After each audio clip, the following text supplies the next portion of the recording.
Hi മക്കളെ, എല്ലാവർക്കും സുഖം തന്നെയല്ലടാ. ഇന്നലെ നമ്മൾ ഗ്രാവിറ്റേഷൻ എന്ന് പറയുന്ന ചാപ്റ്റർ ഗംഭീരമായി തന്നെ പഠിച്ചെടുത്തതാണ്. അതിനകത്തു നിന്നുള്ള എല്ലാ ഡെറിവേഷൻസും നമ്മൾ പഠിച്ചു. അതുപോലെ തന്നെ മാക്സിമം പോസിബിൾ ക്വസ്റ്റ്യൻസും നമ്മൾ ഇന്നലെ വർക്കൗട്ട് ചെയ്തു. അതിൻ്റെ കൂടെ തന്നെ ഒരു അവസാന 5 വർഷത്തെ ക്വസ്റ്റ്യൻസും ഇന്നലത്തെ 2.5 മണിക്കൂർ ലൈവ് കൊണ്ട് നമ്മൾ സെറ്റാക്കി എടുത്തതാണ്. സോ ആ ലൈവിന് ശേഷം ഞാൻ നിങ്ങളോട് പറഞ്ഞാണ് നമുക്കൊരു ടോപ്പർ സീരീസ് ഉണ്ട്.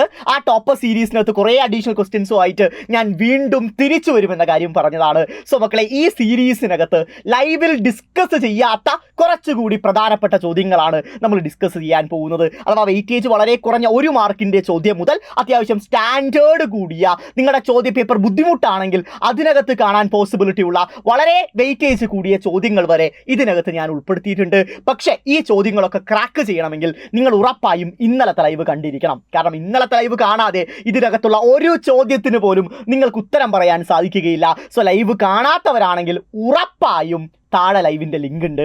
എല്ലാവരും കയറി ലൈവ് കംപ്ലീറ്റ് ആയിട്ട് കണ്ടതിന് ശേഷം മാത്രം ടോപ്പർ സീരീസ് കാണാൻ വേണ്ടി തുടങ്ങുക. ഇനി ലൈവ് കണ്ട കുട്ടിയാണെങ്കിൽ ഓരോ ചോദ്യങ്ങൾ കാണുമ്പോഴും നിങ്ങൾക്ക് സെൽഫായിട്ട് അതിൻ്റെ ഉത്തരം എഴുതാൻ സാധിക്കുന്നുണ്ടോ എന്ന കാര്യം നിങ്ങൾ ഇവാലുവേറ്റ് ചെയ്യുക, നിങ്ങൾ ക്രോസ് ചെക്ക് ചെയ്യുക. എന്നതിന് ശേഷം മാത്രം അടുത്തടുത്ത ചോദ്യങ്ങളിലോട്ട് കിടക്കുക. അപ്പോൾ എൻ്റെ മക്കൾ എല്ലാവരും തയ്യാറല്ലടാ? എല്ലാവരും റെഡിയാണെങ്കിൽ നമ്മളിതാ കിടക്കുന്നു. അതിനു മുൻപായിട്ട് ഞാൻ ഇന്നലെ പറഞ്ഞൊരു കാര്യമുണ്ട്. ഇന്നലത്തെ ലൈവിനെ പറ്റിയുള്ള ഫീഡ്ബാക്കുകൾ കമൻറ്റ് ചെയ്യാൻ പലരോടും പറഞ്ഞിരുന്നു. എല്ലാവരും കമൻറ്റ് ചെയ്തിട്ടുണ്ട്. ഏകദേശം 100-ന് മുകളിൽ കമൻറ്റുകൾ ഏറ്റവും ചുരുങ്ങിയ സമയത്തിനകത്ത് തന്നെ ആ ലൈവിൻ്റെ താഴെ വന്നിരുന്നു. സോ അതിൽ നിന്ന് ഞാൻ സെലക്റ്റീവായിട്ട് വളരെ കുറച്ച് കമൻറ്റുകൾ മാത്രമേ നിങ്ങൾക്ക് മുന്നിൽ കാണിക്കാൻ നിവർത്തിയുള്ളൂ. കാരണം അത്രയും കമൻറ്റുകൾ എനിക്ക് ഒരിക്കലും കാണിക്കാൻ സാധിക്കില്ല. സോ കുറച്ച് ഇമ്പോർട്ടൻ്റ് ആയ കുറച്ച് കമൻറ്റുകൾ ഞാനിവിടെ ഡിസ്പ്ലേ ചെയ്തിട്ടുണ്ട്. അതിൽ ആദ്യത്തെ ഫർഹാന പറഞ്ഞൊരു കാര്യമാണ്. കാരണം ഇപ്പോൾ കുട്ടികളുടെ മെയിൻ പ്രശ്നം എന്ന് പറഞ്ഞാൽ കലോത്സവം ഉണ്ടാവും, സ്പോർട്സ് ഉണ്ടാവും. സോ അവരുടെ ക്ലാസ്സുകളൊക്കെ പലപ്പോഴും മിസ്സായിക്കൊണ്ടിരിക്കുവാണ്. സ്കൂളിലെ ടീച്ചേഴ്സും ഈ പറയുന്ന കലോത്സവത്തിലൊക്കെ എൻഗേജ്ഡ് ആയിരിക്കും. സോ അതിനാൽ തന്നെ അവർക്ക് കൃത്യമായ ക്ലാസ്സുകൾ ലഭിക്കുന്നില്ല. പക്ഷേ ഈ ചാപ്റ്ററിൻ്റെ റിവിഷൻ വളരെയധികം എഫക്റ്റീവായിരുന്നു. കാരണം ആ നഷ്ടപ്പെട്ട ക്ലാസ്സുകളുടെ കാര്യങ്ങളൊക്കെ ഒന്ന് ഓവർകം ചെയ്യുന്ന തരത്തിൽ അതെല്ലാം മനസ്സിലാക്കിയെടുക്കാൻ വേണ്ടി ഈ റിവിഷൻ വളരെയധികം എഫക്റ്റീവായിരുന്നു എന്നാണ് പറയുന്നത്. അതുപോലെ തന്നെ അടുത്തൊരാളുണ്ട്, നിതിനാണ് പറയുന്നത്. നിതിൻ അഗ്നി ബാച്ചിലെ കുട്ടിയാണ്. നമുക്ക് എല്ലാവർക്കും അറിയാം, അഗ്നി ബാച്ചിനകത്ത് ഈ ചാപ്റ്റർ ഇൻഡെപ്ത് ആയിട്ട് അവരെ പഠിപ്പിച്ചതാണ്. സോ അവർക്കുള്ളൊരു എഫക്റ്റീവ് റിവിഷൻ ആയിരുന്നു ഇന്നലത്തെ ലൈവ് എന്നാണ് നിതിൻ പറയുന്നത്. അതുപോലെ തന്നെ മറ്റൊരാൾ പറയുന്ന കാര്യം എന്ന് വെച്ചാൽ ഡെറിവേഷൻസിനെ പറ്റിയാണ് പറയുന്നത്. കാരണം ഈ ചാപ്റ്ററിൽ നിന്ന് മേജർ ക്വസ്റ്റ്യൻസും ഡെറിവേഷൻസ് ആയിരിക്കും. ഒരു ചോദ്യം വരുവാണെങ്കിൽ ഉറപ്പായും അത് ഡെറിവേഷൻ തന്നെയായിരിക്കും, ഒരു സംശയമില്ല. അതിൻ്റെ സബ്പാർട്ടായിരിക്കും ന്യൂമറിക്കലോ കൺസെപ്റ്റ് ഓറിയൻറ്റഡോ ആയ ചോദ്യം. സോ ഡെറിവേഷൻസ് എല്ലാം എന്താ പറയുക, തൻസീർ അറിയാതെ തന്നെ പഠിച്ചെടുത്തു എന്നാണ് പറയുന്നത്. അതായത് എൻ്റെ കൂടെ ഞാൻ ഇന്നലെ പറഞ്ഞിരുന്നു ഡെറിവേഷൻസ് പാരലലി എല്ലാവരും കൂടെ ഇരുന്ന് എഴുതിയിരിക്കണം എന്ന് പറഞ്ഞിരുന്നു. സോ ആശാൻ പതിയെ എഴുതി ആൾ അറിയാതെ തന്നെ എല്ലാ ഡെറിവേഷൻസും അടിപൊളിയായി തന്നെ പഠിച്ചു എന്നാണ് പറയുന്നത്. അതുപോലെ തന്നെ അടുത്തൊരാളുടെ കമൻറ്റ് കൂടി ഉണ്ട്, അനൂഫ് പറയുവാണ് ഈ ചാപ്റ്ററിനെ പറ്റി ഒരു ധാരണയും ഇല്ലാതെയാണ് ഇന്നലത്തെ ലൈവ് ഞാൻ കാണാൻ തുടങ്ങിയത്. പക്ഷേ ലൈവ് കണ്ടു തീർത്തപ്പോൾ കംപ്ലീറ്റ് കോൺഫിഡൻസ് ആണ് ലഭിച്ചത്. അഥവാ മുഴുവൻ കാര്യങ്ങളും ആ ഒരൊറ്റ ലൈവ് കൊണ്ട് തന്നെ സെറ്റാക്കി എന്നാണ് അനൂഫ് പറയുന്നത്. ഇതുപോലെ ഒട്ടനവധി കമൻറ്റുകളും ഫീഡ്ബാക്കുകളും ആ ലൈവിൻ്റെ താഴെയുണ്ട്. പക്ഷേ എല്ലാം എനിക്ക് ഡിസ്പ്ലേ ചെയ്യാൻ സാധിക്കില്ല. പക്ഷേ എനിക്ക് കുറച്ചുകൂടി ഇംപ്രസീവായ എഫക്റ്റീവായ കുറച്ച് കമൻറ്റുകളാണ് നിങ്ങൾക്ക് മുന്നിൽ വെച്ചത്. ഇനിയുമുണ്ട്, പലരുടെയും കമൻറ്റ് വെക്കാൻ സാധിക്കാത്തതുകൊണ്ടാണ് മക്കളെ. സോ ഇനി നമുക്ക് ചോദ്യങ്ങളിലോട്ട് കിടക്കാം, ഒട്ടും ലേറ്റ് ആക്കുന്നില്ല. Here comes your first question. ആദ്യത്തെ ചോദ്യമാണ് നിങ്ങൾ കാണുന്നത്. ചോദ്യം ഒന്ന് വായിച്ചടാ. Acceleration due to gravity is independent on dash. ഇതിൽ ഏതിനെയാണ് acceleration due to gravity independent ആയിരിക്കുന്നത്? മാസ് ഓഫ് ദ എർത്ത് ആണോ അതോ മാസ് ഓഫ് ദ ബോഡി ആണോ? സോ ആക്സിലറേഷൻ ഡ്യൂ ടു ഗ്രാവിറ്റിയുടെ ഇക്വേഷൻ എൻ്റെ മക്കൾക്ക് എല്ലാവർക്കും അറിയണം. എന്താണ് ആക്സിലറേഷൻ ഡ്യൂ ടു ഗ്രാവിറ്റിയുടെ equation? G=gm/r². So capital G എന്ന് പറഞ്ഞാൽ യൂണിവേഴ്സൽ ഗ്രാവിറ്റേഷണൽ കോൺസ്റ്റൻ്റ് ആണ്. ക്യാപിറ്റൽ എം എന്ന് പറഞ്ഞാൽ മാസ് ഓഫ് ദ എർത്ത് ആണ്. ക്യാപിറ്റൽ ആർ എന്ന് പറഞ്ഞാൽ റേഡിയസ് ഓഫ് ദ എർത്ത് ആണ്. സോ ഈ പറയുന്ന ഇക്വേഷനിൽ നിന്ന് നമുക്കൊന്ന് മനസ്സിലാക്കാൻ സാധിക്കും, ആക്സിലറേഷൻ ഡ്യൂ ടു ഗ്രാവിറ്റി ഒരിക്കലും മാസ് ഓഫ് ദ ഒബ്ജക്റ്റിനെ ഡിപ്പെൻഡ് ചെയ്യുന്നില്ല. It is independent on mass of the body അല്ലെങ്കിൽ mass of the object. Clear അല്ലേ? കാര്യം മനസ്സിലായോ? മാസ് ഓഫ് ദ എർത്തിന് ഡിപ്പെൻഡബിൾ ആണ്. ക്ലിയർ? സോ ഇതാണ് ഒന്നാമത്തെ ചോദ്യം എന്ന് പറഞ്ഞാൽ 1 മാർക്കിൻ്റെ ചോദ്യമാണ്. ഒരു പ്രീവിയസ് ഇയറിൽ ചോദിച്ചാണ്, ഒരു ക്രിസ്മസ് പരീക്ഷയിൽ ചോദിച്ചൊരു ചോദ്യമാണ് കേട്ടോ മക്കളെ. നമുക്ക് നമ്മുടെ അടുത്ത ചോദ്യത്തിലോട്ട് കാണാം. നെക്സ്റ്റ് ക്വസ്റ്റ്യൻ എല്ലാവരും ശ്രദ്ധിക്കുക. ഇതാണ് നമ്മുടെ അടുത്ത ചോദ്യം എന്ന് പറയും. ചോദ്യത്തിൻ്റെ വലിപ്പം കണ്ട് നിങ്ങൾ ആരും ഭയപ്പെടേണ്ട ആവശ്യമില്ല. കാരണം ഇതൊരു 1 മാർക്കിൻ്റെ ചോദ്യമാണ്. സോ വളരെ നിസ്സാരമായ ചോദ്യമാണെന്നുള്ള കാര്യം മനസ്സിലങ്ങ് ഉറപ്പിച്ച് വയ്ക്കുക. ഈ ഒരു ചിത്രം കാണുമ്പോൾ തന്നെ നമുക്ക് മനസ്സിലാക്കിയെടുക്കാം ഇത് നമ്മുടെ കെപ്ലേഴ്സ് ലോ ആയിട്ട് ബന്ധപ്പെട്ട ചോദ്യമാണ്. അതും കെപ്ലേഴ്സിൻ്റെ ലോ ഓഫ് ഏരിയാസുമായിട്ട് ബന്ധപ്പെട്ട ചോദ്യമാണെന്ന് ആ ഷെയ്ഡഡ് റീജിയൻസ് കാണുമ്പോൾ തന്നെ നമുക്ക് മനസ്സിൽ ഉറപ്പിക്കാൻ സാധിക്കും. സോ ഇങ്ങനെ ഒരു ചോദ്യം കണ്ടു കഴിഞ്ഞാൽ ആദ്യം മനസ്സിരുത്തി ചോദ്യം ഒരു 2 തവണ നിങ്ങൾ എല്ലാവരും വായിക്കുക. എന്താണ് ചോദ്യത്തിനകത്ത് പറയുന്നത്? Consider a planet moving in an elliptical orbit around the sun as shown in the figure. ഒരു പ്ലാനറ്റ് സൂര്യന് ചുറ്റും എലിപ്റ്റിക്കൽ ഓർബിറ്റിൽ കറങ്ങിക്കൊണ്ടിരിക്കുന്നതാണ് ഇവിടെ ചിത്രത്തിനകത്ത് കാണിച്ചിരിക്കുന്നത്. If T1 and T2, ശ്രദ്ധിക്കടാ, if T1 and T2 be the time taken by the planet to go from P1 to P2 and P3 to P4, അതായത് P1-ൽ നിന്ന് P2-വിലോട്ട് പോകാൻ എടുത്ത time എന്ന് പറഞ്ഞാൽ T1 ആണെന്ന് വിചാരിക്കുക, P3-ൽ നിന്ന് P4-ലോട്ട് പോകാൻ എടുത്ത ടൈം T2 ആണെന്ന് വിചാരിക്കുക. ക്ലിയർ അല്ലേ? Okay. The two shaded parts have equal area, അഥവാ രണ്ട് ഷെയ്ഡഡ് പാർട്സിനും തുല്യമായ ഏരിയ ആണ് എന്ന കാര്യം കൂടി പറയുന്നു. സോ ഈ രണ്ട് ഏരിയാസും ഞാൻ ഡെൽറ്റ എ ആയിട്ട് എടുത്തു. രണ്ട് ഷെയ്ഡഡ് പാർട്സിൻ്റെ ഏരിയയും ഡെൽറ്റ എ ആയിട്ട് ഞാൻ എടുത്തു. ക്ലിയർ അല്ലേ? സോ ഒരു പ്ലാനറ്റ് സൂര്യന് ചുറ്റും എലിപ്റ്റിക്കൽ ഓർബിറ്റിൽ കറങ്ങുന്ന ചിത്രമാണ് ഇവിടെ നൽകിയിരിക്കുന്നത്. സോ P1-ൽ നിന്ന് P2-വിലോട്ട് പോകാനെടുത്ത സമയം T1 ആണ്, P3-യിൽ നിന്ന് P4-ലോട്ട് പോകാനെടുത്ത സമയം T2 ആണ് എന്ന ചോദ്യത്തിനകത്ത് പറയുന്നു. അതുപോലെ തന്നെ രണ്ട് ഷെയ്ഡഡ് പാർട്സിനും ഈക്വൽ ഏരിയ ആണെന്ന് പറയുന്നു. എങ്കിൽ T1-ഉം T2-ഉം തമ്മിലുള്ള ബന്ധം എന്താണ് എന്ന കാര്യമാണ് കണ്ടുപിടിക്കുന്നത്. സാരമായ കാര്യമല്ലേ? According to law of areas the aerial velocity is constant എന്ന കാര്യം നമ്മൾ പഠിച്ചതാണ്. അഥവാ നിശ്ചിത സമയത്തിൽ ആ പ്ലാനറ്റ് കവർ ചെയ്യുന്ന ഏരിയ എന്തായിരിക്കും? തുല്യമായിരിക്കും. ടൈം സെയിം ആണെങ്കിൽ ഏരിയ തുല്യമായിരിക്കും. ഇവിടെ ഏരിയ തുല്യമാണ് എന്ന കാര്യം അവർ ഓൾറെഡി പറഞ്ഞിരിക്കുന്നു. സോ നമുക്ക് ഉറപ്പിക്കാൻ സാധിക്കും ഈ രണ്ട് സമയങ്ങളും എന്തായിരിക്കും? തുല്യമായിരിക്കും. നിശ്ചിത സമയത്തിൽ ആ പ്ലാനറ്റ് സൂര്യന് ചുറ്റും കവർ ചെയ്യുന്ന ഏരിയ സെയിം ആയിരിക്കും. That is aerial velocity is constant. ഇന്നലെ എണ്ണി പഠിപ്പിച്ച കാര്യമാണ്. സോ ടൈം ഇവിടെ എന്തായിരിക്കും? ഈക്വൽ ആയിരിക്കും. സോ ഏതാണ് മക്കളെ ശരിയായ ഓപ്ഷൻ എന്ന് പറഞ്ഞാൽ option 2 is the right answer. That is T1 will be equal to T2. T1 will be equal to T2. Set അല്ലേ? അടുത്ത ചോദ്യത്തിലൂടെ കിടക്കാം. നെക്സ്റ്റ് ക്വസ്റ്റ്യനിലോട്ട് കിടക്കുന്നു. അടുത്ത ചോദ്യം, മൂന്നാമത്തെ ചോദ്യം, ഏറ്റവും പ്രധാനപ്പെട്ട ഒരു ചോദ്യമാണ്. ശ്രദ്ധിക്കണം. What will be the free fall acceleration if a body is falling from a height equal to radius of earth? അതായത് ഭൂമിയുടെ റേഡിയസിന് തുല്യമായ ഒരു ഉയരത്തിൽ നിന്ന് ഒരു വസ്തു താഴോട്ട് വീഴുകയാണ്, ഫ്രീ ഫാൾ സംഭവിക്കുകയാണെങ്കിൽ അതിൻ്റെ ആക്സിലറേഷൻ എന്തായിരിക്കും എന്ന കാര്യമാണ് നമ്മളോട് കണ്ടുപിടിക്കാൻ പറഞ്ഞിരിക്കുന്നത്. സാധാരണ ഭൂമിയുടെ സർഫേസിലാണ് ഒരു വസ്തു ഫ്രീ ഫാൾ എക്സിബിറ്റ് ചെയ്യുന്നതെങ്കിൽ അതിൻ്റെ ആക്സിലറേഷൻ എന്ന് പറഞ്ഞാൽ ആക്സിലറേഷൻ ഡ്യൂ ടു ഗ്രാവിറ്റി ആണ്. 9.8 മീറ്റർ പെർ സെക്കൻഡ് സ്ക്വയർ ആയിരിക്കും, ഒരു സംശയമില്ല. പക്ഷെ ഇവിടെ ഭൂമിയുടെ സർഫേസിന് അടുത്തല്ല വീണുകൊണ്ടിരിക്കുന്നത്, ഭൂമിയുടെ റേഡിയസിന് തുല്യമായ ഒരു ഉയരത്തിലാണ് ആ വസ്തു താഴോട്ട് വീണുകൊണ്ടിരിക്കുന്നത്. സോ അതിൻ്റെ ആക്സിലറേഷൻ എന്താണ് എന്ന കാര്യമാണ് നമുക്ക് കണ്ടുപിടിക്കാനുള്ളത്. തയ്യാറല്ലേ? നമുക്ക് കണ്ടുപിടിക്കാം. ആദ്യം ആക്സിലറേഷൻ ഡ്യൂ ടു ഗ്രാവിറ്റിയുടെ ജനറൽ ഇക്വേഷൻ എന്താ മക്കളെ? G = gm / r². ഒരു സംശയമില്ലാലോ, ആർക്കും ഒരു സംശയമില്ലാലോ. ഇതിന് ഇക്വേഷൻ നമ്പർ 1 ആയിട്ട് നമുക്ക് എടുക്കാം. ഇനി ആ ഉയരത്തിലുള്ള ആക്സിലറേഷൻ ഡ്യൂ ടു ഗ്രാവിറ്റിയെ നമുക്ക് എങ്ങനെ പറയാടാ? അത് വളരെ സിമ്പിൾ ആണ്. G' എന്ന പേരിട്ട് വിളിക്കാം. That is equal to gm / r+h² എന്ന് കൊടുക്കാം. ശരിയല്ലേ? r² സ്ഥാനത്ത് ആ ഉയരം കൂടി കൺസിഡർ ചെയ്യണം. സോ r+h² എന്ന രീതിയിൽ നമുക്ക് എഴുതാം. Equation number 2. ഇവിടെ ചോദ്യത്തിനകത്ത് അവർ എടുത്തു പറയുന്നുണ്ട്, ആ ഉയരം എന്ന് പറഞ്ഞു വെച്ചാൽ ഭൂമിയുടെ റേഡിയസിന് തുല്യമാണ് എന്നവർ പറയുന്നുണ്ട്. That is height will be equal to, ശ്രദ്ധിക്കണം മക്കളെ, height will be equal to radius of the earth എന്നവർ കൃത്യമായി തന്നെ ചോദ്യത്തിനകത്ത് പറയുന്നുണ്ട്. ഉയരം എന്ന് പറഞ്ഞാൽ ഭൂമിയുടെ റേഡിയസിന് തുല്യമാണ് എന്ന കാര്യം അവർ പറയുന്നുണ്ട്. സോ ഹൈറ്റിന് പകരം നമുക്ക് എന്ത് റീപ്ലേസ് ചെയ്യാം? r എന്ന് റീപ്ലേസ് ചെയ്യാം. ശ്രദ്ധിക്കണം. അപ്പോൾ ഇക്വേഷൻ എങ്ങനെ മാറൂടാ?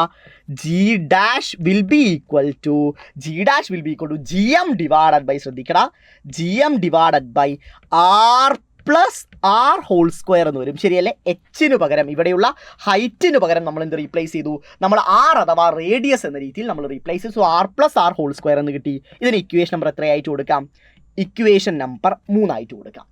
r+r എന്ന് പറഞ്ഞാൽ 2r ആണ്. സോ 2r² എന്ന് എഴുതാലോടാ. So G' will be equal to gm / 2r². Equation number 4. എന്താ മക്കളെ 2r² എന്ന് പറഞ്ഞാൽ 4r² അല്ലേ? അത് ഞാൻ റീപ്ലേസ് ചെയ്യാണ്. So G' equal to gm / 4r² എന്ന് കിട്ടും. ക്ലിയർ? ഞാൻ ആ 1/4 കോമൺലി പുറത്തെടുക്കുകയാണ്. അപ്പോൾ gm / എന്ത് വരും? r² എന്ന് വരും. ശരിയല്ലടാ? എന്താണ് മക്കളെ gm / r² എന്ന് പറഞ്ഞാൽ? gm / r² എന്ന് പറഞ്ഞാൽ അത് സ്മോൾ g ആണ്, ആക്സലറേഷൻ ഡ്യൂ ടു ഗ്രാവിറ്റി ആണ്. സോ ഇക്വേഷൻ എങ്ങനെ മാറും? 1/4 ഓഫ് g എന്ന് വരും. ശരിയല്ലേ? So G' will be equal to g/4 എന്ന് വരും. g dash will be equal to g/4 എന്ന് വരും. This is taken as equation number 5 and this one is our final equation. അഥവാ ആ ഉയരത്തിലുള്ള ആക്സലറേഷൻ ഡ്യൂ ടു ഗ്രാവിറ്റി എന്ന് പറഞ്ഞു വെച്ചാൽ ഭൂമിയുടെ സർഫേസിലുള്ള ആക്സലറേഷൻ ഡ്യൂ ടു ഗ്രാവിറ്റിയുടെ 1/4 ആയിട്ട് മാറും. ആ കാര്യം കൃത്യമായിട്ട് മനസ്സിലാക്കുക, പഠിച്ചു വെക്കുക. വളരെ പ്രധാനപ്പെട്ട ചോദ്യമാണ്, നിങ്ങൾ പഠിക്കേണ്ട ചോദ്യമാണ്. സെറ്റ്. ഒരു 2 മാർക്കിന് ചോദ്യ പേപ്പറിൽ എക്സ്പെക്ട് ചെയ്യാൻ സാധിക്കുന്ന ഒരു ചോദ്യമാണ് കേട്ടോ. അടുത്ത ക്വസ്റ്റ്യനിലോട്ട് കിടക്കുന്നു. ഒരു പ്രധാനപ്പെട്ട അടുത്തൊരു ഗംഭീരമായ ചോദ്യമാണ്. At what height above the surface of earth the value of g is same as depth 80 kilometer?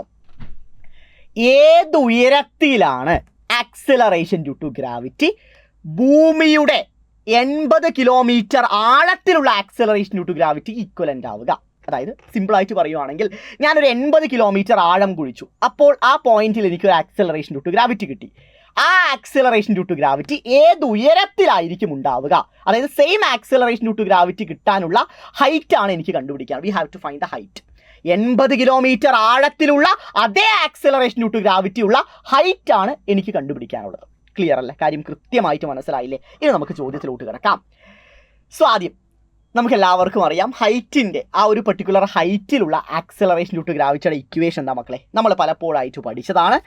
G dash equal to G into 1 - 2h divide by R. സംശയമില്ലല്ലോ, ഒരു ഡെപ്തിലുള്ള ആക്സലറേഷൻ ഡ്യൂ ടു ഗ്രാവിറ്റിയുടെ ഇക്വേഷൻ എന്താണ്? G into 1 - d by R. ഈ 2 equations അറിയാതെ നമുക്ക് ഈ ചോദ്യം പ്രൊസീഡ് ചെയ്യാൻ സാധിക്കുകയില്ല. ഇവിടെ അവർ പറയുന്നത് രണ്ടിലും ഒരേ ആക്സലറേഷൻ ഡ്യൂ ടു ഗ്രാവിറ്റി ആയിരിക്കണം. ആ സമയത്തുള്ള ഹൈറ്റ് ആണ് കണ്ടുപിടിക്കേണ്ടത്. സോ 2 ഇക്വേഷൻസ് കൂടി നമുക്ക് ഇക്വേറ്റ് ചെയ്യാം. അഥവാ ഡെപ്തിൻ്റെയും ഹൈറ്റിൻ്റെയും acceleration due to gravity same ആയിരിക്കണ്ടേ? സോ 2 ഇക്വേഷൻസ് കൂടി നമുക്ക് ഇക്വേറ്റ് ചെയ്യാം. സോ എന്ത് കിട്ടൂടാ? G into 1 - 2h by r equal to G into 1 - d by r. രണ്ടും കൂടി ഞാൻ അങ്ങ് ഇക്വേറ്റ് ചെയ്യും. ക്ലിയർ അല്ലേ? ഓക്കെ. ഇതിൽ കോമൺ ടേംസ് ഒക്കെ ക്യാൻസൽ ചെയ്യാൻ നോക്കണം. ഇവിടെ ജി ഉണ്ട്, ഇവിടെയും ജി ഉണ്ട്. ക്യാൻസൽ ചെയ്തു. 1 - 1 - ഫോർമാറ്റിലാണ്. സോ 1 - നമുക്ക് കളയാൻ പ്രശ്നമില്ല. അപ്പോൾ 2h by r equal to എന്ത് കിട്ടി? d by r എന്ന് കിട്ടി. ശരിയല്ലേ? ഇവിടെയും r ഉണ്ട്, അത് ക്യാൻസൽ ചെയ്തു. സോ 2h ഈക്വൽ ടു എന്ത് കിട്ടി? d എന്ന് കിട്ടി. അപ്പോൾ h ഈക്വൽ ടു എന്ത് കിട്ടും? d/2 എന്ന് കിട്ടും. ഡെപ്ത് അവർ ചോദ്യത്തിനകത്ത് പറയുന്നുണ്ട് 80 കിലോമീറ്റർ ആണെന്ന്. So 80/2 equal to 40 kilometre. So എന്ത് മനസ്സിലാക്കാം? 80 കിലോമീറ്റർ ആഴത്തിലുള്ള അതേ ആക്സലറേഷൻ ഡ്യൂ ടു ഗ്രാവിറ്റി ആയിരിക്കും 40 കിലോമീറ്റർ ഉയരത്തിലുണ്ടാവുക. 80 കിലോമീറ്റർ ആഴത്തിലുള്ള അതേ ആക്സലറേഷൻ ഡ്യൂ ടു ഗ്രാവിറ്റി ആയിരിക്കും 40 കിലോമീറ്റർ ഉയരത്തിലുണ്ടാവുക എന്ന കാര്യം നിങ്ങളെല്ലാവരും തിരിച്ചറിയുക. ഏറ്റവും പ്രധാനപ്പെട്ട ചോദ്യമാണ്, പഠിക്കേണ്ട ചോദ്യമാണ്. ഇത്തരം ചോദ്യങ്ങൾ പരീക്ഷകളിൽ ചോദിക്കാറുണ്ട് കേട്ടോ. അടുത്ത ക്വസ്റ്റ്യനിലോട്ട് കിടക്കുന്നു guys. We are moving to our next question. അടുത്ത പ്രധാനപ്പെട്ട ചോദ്യം. Write the expression of orbital velocity of satellite at a height h from the surface of earth. എന്താ പറയുന്നത്? ഭൂമിയുടെ സർഫേസിൽ നിന്ന് h ഉയരത്തിൽ ഒരു സാറ്റലൈറ്റ് കറങ്ങിക്കൊണ്ടിരിക്കുകയാണ്. ആ സാറ്റലൈറ്റിൻ്റെ ഓർബിറ്റൽ വെലോസിറ്റിയുടെ എക്സ്പ്രഷൻ ഇതാണ് പറഞ്ഞിരിക്കുന്നത്. നമുക്കറിയാം orbital velocity v equal to എന്താണ്? √gm divided by r plus h. √gm divide by r plus h നമ്മൾ പഠിച്ച കാര്യമാണ്, നമുക്ക് അറിയുന്ന കാര്യമാണ്. Modify the equation if a satellite is close to the surface of earth. അഥവാ ഈ സാറ്റലൈറ്റ് ഭൂമിയുടെ സർഫേസിനോട് വളരെ അടുത്ത് കിടക്കുന്ന സാഹചര്യത്തിലാണെങ്കിൽ ഈ ഇക്വേഷനെ ഒന്ന് മോഡിഫൈ ചെയ്യുക. സാറ്റലൈറ്റ് വളരെ ഹൈറ്റിലാണ് കറങ്ങുന്നതെങ്കിൽ നമുക്ക് ഇക്വേഷൻ എടുക്കാം. സർഫേസോട് വളരെ അടുത്ത് ആണ് ഈ സാറ്റലൈറ്റ് കറങ്ങുന്നതെങ്കിൽ ഈ ഇക്വേഷൻ ഒന്ന് മോഡിഫൈ ചെയ്യാനാണ് പറഞ്ഞിരിക്കുന്നത്. നമുക്ക് മോഡിഫൈ ചെയ്യാം.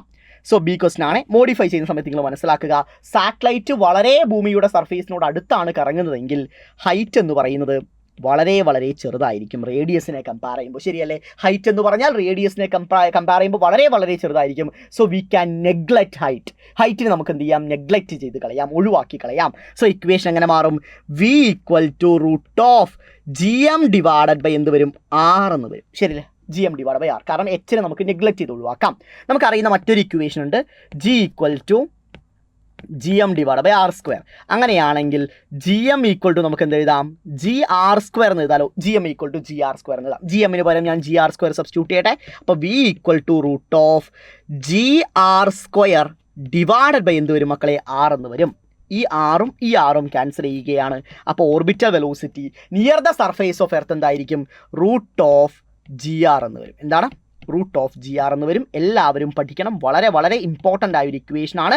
Orbital velocity near the surface of earth എന്താണ് മക്കളെ? √gr ആണ്. സെറ്റ്, ഗംഭീരമായിട്ട് മനസ്സിലായില്ലേ? ഇതും ഒരു 2 മാർക്കിന്റെ ചോദ്യമാണ്, പരീക്ഷയിൽ ചോദിക്കാൻ സാധ്യതയുള്ള ചോദിച്ചിട്ടുള്ള ഒരു ചോദ്യമാണ്, ക്രിസ്മസ് എക്സാമിന് ചോദിച്ചിട്ടുള്ള ചോദ്യമാണ്, നിങ്ങൾ എല്ലാവരും പഠിക്കേണ്ടതാണ്. റൈറ്റ്, അടുത്ത ചോദ്യത്തിലൂടെ ഇറങ്ങാം. Next question, show that escape speed is √2 times the orbital velocity.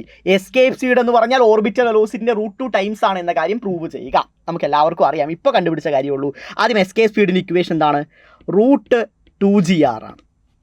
നമ്മളിപ്പോൾ കണ്ടുപിടിച്ച കാര്യമാണ് ഓർബിറ്റൽ വെലോസിറ്റി എന്ന് പറഞ്ഞാൽ √GR ആണെന്നുള്ള കാര്യം, സംശയമില്ലല്ലോ. ഓർബിറ്റൽ വെലോസിറ്റി എന്ന് പറഞ്ഞു വെച്ചാൽ നമ്മളിപ്പോൾ കണ്ടുപിടിച്ചു √GR ആണെന്ന് പറഞ്ഞ കാര്യം നമ്മളിപ്പോൾ കണ്ടുപിടിച്ചു. എങ്കിൽ നമുക്ക് എഴുതാൻ സാധിക്കും escape speed equal to √2 times of orbital velocity എന്ന് പറയാൻ സാധിക്കും. സംശയമില്ലല്ലോ, ഒരു തരി സംശയമില്ലല്ലോ, അന്തസ്സായിട്ട് പറയാൻ സാധിക്കില്ലേ? Escape speed equal to √2 times orbital velocity. കാരണം എസ്കേപ്പ് സ്പീഡിന്റെ ഇക്വേഷൻ നമുക്ക് ഓൾറെഡി അറിയാം, √2gr ആണ്. ഓർബിറ്റൽ വെലോസിറ്റി ഇക്വേഷൻ എന്താണ്? √GR ആണ്. സോ √2 ടൈംസ് ഓർബിറ്റൽ വെലോസിറ്റി എന്ന കാര്യം കൃത്യമായിട്ട് നമുക്ക് എഴുതാൻ സാധിക്കും. ഇങ്ങനെ പ്രൂവ് ചെയ്യുന്ന സമയത്ത് ഇത് 2 മാർക്കിന്റെ ചോദ്യമാണെങ്കിൽ നിങ്ങൾ അതിൻ്റെ കൂടെ ഉറപ്പായും ഈ ഒരു കാര്യം എഴുതിയിരിക്കണം. അഥവാ എങ്ങനെയാണ് √GR വന്നത് എന്ന ഈ ഒരു എക്സ്പ്ലനേഷൻ നിങ്ങൾ ഉറപ്പായും എഴുതിയിരിക്കണം. അത് എഴുതാതെ നേരിട്ട് ഈ ഒരു ആൻസർ എഴുതിയിട്ട് നിങ്ങൾ സബ്സ്റ്റിറ്റ്യൂട്ട് ചെയ്തിട്ട് കാര്യമില്ല. അതായത് ഭൂമിയുടെ സർഫേസിന് അടുത്താണെങ്കിൽ h വളരെ കുറവായിരിക്കും. ആ സമയത്ത് സിംപ്ലിഫൈ ചെയ്തിട്ടാണ് ഓർബിറ്റൽ വെലോസിറ്റി √GR കിട്ടിയത് എന്ന കാര്യം ഉറപ്പായും നിങ്ങൾ എല്ലാവരും എഴുതണം. എന്നിട്ട് ഈ ഫൈനൽ ആൻസർ എഴുതണം. Escape velocity equal to √2 times orbital velocity എന്ന കാര്യം എല്ലാവരും എഴുതിയിരിക്കണം. സെറ്റ്, ക്രിസ്റ്റൽ ക്ലിയർ അല്ലേ? സംശയമില്ലാലോ. അടുത്ത ചോദ്യത്തിലോട്ട് കിടക്കുന്നു. നെക്സ്റ്റ് ക്വസ്റ്റ്യൻ വളരെ ലളിതമായ ചോദ്യമാണ്, വലിയ ബുദ്ധിമുട്ടുള്ള ചോദ്യമൊന്നുമല്ല, സിമ്പിളായ ഒരു ക്വസ്റ്റ്യൻ ആണ്. Choose the correct alternative. ഇത് നൽകിയിരിക്കുന്നത് ഏതാണ് ശരിയായ കാര്യം? കറക്റ്റ് ഓൾട്ടർനേറ്റീവ് കണ്ടുപിടിക്കുക. Acceleration due to gravity increases or decreases with increase in altitude. ഉയരം കൂടുമ്പോൾ ആക്സലറേഷൻ ഡ്യൂ ടു ഗ്രാവിറ്റിക്ക് എന്ത് മാറ്റം സംഭവിക്കുന്നു? ഉറപ്പായും നമുക്ക് പറയാൻ സാധിക്കും it will decrease. So when height increases or altitude increases, acceleration due to gravity will decreases. സംശയമില്ല, acceleration due to gravity increases or decreases with increase in depth. ആഴം കൂടുമ്പോൾ ആക്സലറേഷൻ ഡ്യൂ ടു ഗ്രാവിറ്റിക്ക് എന്ത് മാറ്റം സംഭവിക്കുന്നു? അത് കുറയുന്നു, അതും കുറയുന്നു. റൈറ്റ്, അടുത്ത the total energy of the satellite is negative of its kinetic energy or potential energy. Total energy എന്ന് പറഞ്ഞാൽ it is a negative of its kinetic energy ആണ്, അറിയുന്ന കാര്യമല്ലേ? Total energy of the satellite is minus of എന്താ എഴുതാം? kinetic energy എഴുതാം. നമ്മൾ ഇന്നലെ പഠിച്ചതാണ്, ഡെറിവേഷൻ ഡീറ്റെയിൽ ആയി തന്നെ പഠിച്ചാണ്. ഏറ്റവും പ്രധാനപ്പെട്ട ഡെറിവേഷനാണ്, നിങ്ങളെല്ലാവരും പഠിക്കേണ്ട വളരെ വളരെ വളരെ ഇമ്പോർട്ടൻ്റ് ആയ ഡെറിവേഷൻ നിങ്ങൾ പഠിച്ചിരിക്കണം മക്കളെ. Set, okay. അടുത്ത കാര്യത്തിലോട്ട് കിടക്കുന്നു, നെക്സ്റ്റ് ക്വസ്റ്റ്യനിലോട്ട് കിടക്കുന്നു. Escape velocity of the satellite is 11.2 kilometer. Sorry, escape velocity from the earth is 11.2 kilometer per second. Find the orbital velocity of the smallest possible orbit. Escape velocity നമുക്ക് നൽകിയിട്ടുണ്ട്, orbital velocity ആണ് കണ്ടുപിടിക്കുന്നത്. Escape velocity നൽകിയിട്ട് orbital velocity എങ്ങനെ കണ്ടുപിടിക്കാം മക്കളെ? നിസ്സാരമല്ലേ, നമ്മളിപ്പോൾ പഠിച്ചാണ്. Escape velocity is √2 times orbital velocity ആണ്. അപ്പോൾ ഓർബിറ്റൽ വെലോസിറ്റി ഈക്വൽ ടു എന്ത് എഴുതാം? എസ്കേപ്പ് വെലോസിറ്റി ഡിവൈഡഡ് ബൈ √2 എന്ന് എഴുതാം. So that is equal to എന്ത് എഴുതാടാ? പെൻസിലിന് എന്തോ ഇല്ല, ഓക്കെ. സോ എന്ത് എഴുതാടാ മക്കളെ? എസ്കേപ്പ് വെലോസിറ്റി 11.2 ആണ്. സോ 11.2 ഡിവൈഡ് ബൈ √2 എന്ന് എഴുതാം. ദാറ്റ് ഈസ് 11.2 ഡിവൈഡ് ബൈ 1.414 എന്ന് എഴുതാം. ദാറ്റ് ഈസ് ഈക്വൽ ടു 7.92 എന്ന് എഴുതാം. 7.92 കിലോമീറ്റർ പെർ സെക്കൻഡ്. സോ നമുക്ക് ഓർബിറ്റൽ വെലോസിറ്റി എത്ര കിട്ടി? 7.92 കിലോമീറ്റർ പെർ സെക്കൻഡ് എന്ന് കിട്ടി. ക്രിസ്റ്റൽ ക്ലിയർ അല്ലേ? ഒരു തരി സംശയമില്ലാലോ. നിസ്സാരമായി തന്നെ ക്രാക്ക് ചെയ്യാൻ പറ്റുന്ന ചോദ്യമാണ്. 2 മാർക്കിന് പരീക്ഷയിൽ എക്സ്പെക്ട് ചെയ്യാൻ പറ്റുന്ന ചോദ്യമാണ്. നിസ്സാരമായിട്ട് എഴുതാൻ സാധിക്കും. എസ്കേപ്പ് വെലോസിറ്റി എന്ന് പറഞ്ഞാൽ √2 ടൈംസ് ഓഫ് ഓർബിറ്റൽ വെലോസിറ്റി ആണ്. നമുക്ക് കണ്ടുപിടിക്കേണ്ട ഓർബിറ്റൽ വെലോസിറ്റി ആണ്. So escape velocity divide by 2 എന്ന് എഴുതാം. So 11.2 divide by √2. 2 അല്ല, √2. സോ എത്രയാണ് √2ന്റെ വാല്യൂ? 1.414 അല്ലേ? 2 ഡിവൈഡ് ചെയ്താൽ 7.92 കിലോമീറ്റർ പെർ സെക്കൻഡ് എന്ന് കിട്ടും. അന്തസ്സായിട്ട് മനസ്സിലായില്ലേ? അടിപൊളിയായിട്ട് മനസ്സിലായില്ലേ? ഒരു സംശയമില്ലാടാ. എങ്കിൽ അടുത്ത ക്വസ്റ്റ്യനിലോട്ട് കിടക്കാം. If the earth stops rotation, what happens to the weight of the body at the poles? ഭൂമി കറക്കം നിർത്തിക്കഴിഞ്ഞു വെച്ചാൽ ഒരു വസ്തു പോളിലാണ് ഉള്ളത്. സോ അതിൻ്റെ വെയിറ്റിന് എന്തു മാറ്റം സംഭവിക്കും എന്നാണ് ചോദ്യം. സോ ഈ ഒരു ചോദ്യം വളരെ സിമ്പിളായ ഒരു ചോദ്യമാണെങ്കിൽ പോലും ഇതിൻ്റെ കൺസെപ്റ്റ് നിങ്ങൾ മനസ്സിലാക്കണം. ഇത് നമ്മുടെ ഭൂമിയാണെന്ന് വിചാരിക്കുക. ഭൂമി ഇങ്ങനെ കറങ്ങിക്കൊണ്ടിരിക്കുകയാണ്. സോ ഭൂമിയുടെ സർഫേസിലാണ് നമ്മളെല്ലാവരും ഉള്ളത്.